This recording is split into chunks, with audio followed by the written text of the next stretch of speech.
Sir మీ పేరు చెప్పండి. వేల్పూ Srinivasarao, sir మీరు ఏ ఆర్గనైజేషన్ నుంచి ఇక్కడికి వచ్చారు? విజయవాడ నుంచి వచ్చాను. అయితే ఐకాన్ ప్రోగ్రాంలో కొత్తగా ఇండస్ట్రీస్ పెట్టుకునే వాళ్ళకి కానీ ఎంటర్ప్రైజెస్కి అదేవిధంగా బిజినెస్ మ్యాన్లు చాలామంది నేషనల్ లెవెల్లో వచ్చారు.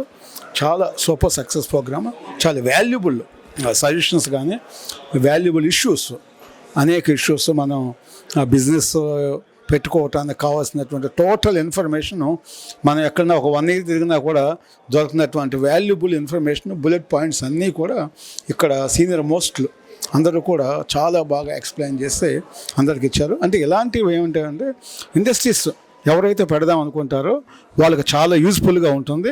తర్వాత పెట్టిన తర్వాత కూడా మనం ప్రాబ్లమ్స్ ఫేస్ చేస్తుంటే వాటికి కూడా మనం ముందుకెళ్ళటానికి, అంటే బిజినెస్లో నష్టపోకుండా ముందుకెళ్ళటానికి కూడా, సక్సెస్ఫుల్ అవడానికి కూడా చాలా ఉపయోగపడుతుంది. ఏదేమైనా కూడా ఎలాంటి ఐకాన్ లాంటి యాక్టివిటీస్ ప్రతి జిల్లాల్లో కూడా జరగాలి. అంటే ఇక్కడ స్టేట్ క్యాపిటల్స్ అని కాదు, ఎందుకంటే డిస్టిక్లో చాలామంది ఉంటారు, రైతులలో కూడా చాలామంది బిజినెస్ ఉన్నారు కదా. అయితే వాళ్ళందరూ చేయాలంటే జిల్లా హెడ్ క్వార్టర్ లెవెల్కి వెళ్ళాలి.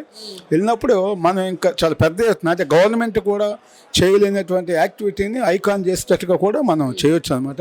ఎందుకంటే గవర్నమెంట్ మీకు తెలుసు కదా, ఏదో చిన్న ఇన్ఫర్మేషన్ కావాలంటే ఏదో పేపర్ ఇచ్చేసి మీరు చదువుకొని వెళ్ళిపోయిందంటే అది తప్పితే వాళ్ళకి రెస్పాన్సిబిలిటీ అనేది తక్కువ.